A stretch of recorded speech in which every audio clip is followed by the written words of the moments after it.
The best comic run right now going on in Marvel is by far Chip Zdarsky's Captain America. This run of Captain America only has 3 issues so far, but these 3 issues of Captain America, they are so good, it is just like, wow. This series of Captain America, it is a prequel of some sorts. Basically, it tells the story of Captain America 1 week after he woke up from his ice in World War II. So right now, looking at Steve, he is trying to adapt to this new world only 1 week after being found in ice. And so Steve, he's waking up in a world where now there's the Fantastic Four, there's a Spider-Man, there's an Iron Man, there's the idea of an Avengers. He just completely knew all this stuff. And now Steve, being in this new world where everything he wants to do has practically changed, there have been a few constants in his life, and one of those constants being the military, and the first thing that Steve does after waking up is go back to the military. And being a part of the military, Steve's first mission, it is to rescue hostages from Latveria, and his first opponent is gonna be Dr. Doom.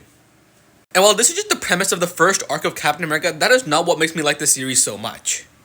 Because while Steve, he's a pretty cool character, I do like what he's going through, the star of the show has to be this character right here, David Colton. David Colton, he is supposed to be the modern day version of Steve Rogers. He is somebody who witnesses 9/11 and he has a giant patriotic duty and therefore he enlists in the military. And David's time in the military parallels that of Steve Rogers. He has asthma, he gets beat up by everybody, and then he applies for the super soldier serum, and as you can see, he is a super soldier. And what makes David such an interesting character to me is because he is a very good example of what too much patriotism can do to somebody. Pretty much what John Walker is to the MCU, being the best character in Falcon and the Winter Soldier and one of the best characters in Thunderbolts, they have pretty much adapted that into David Colton in the current run of Captain America.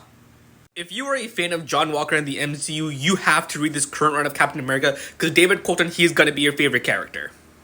Now going back to the character of Steve Rogers, I also do like the internal conflict that he has within himself. When it comes to Steve's external conflict, it is the one where he is now in a new world, 70 years have passed, yada yada yada.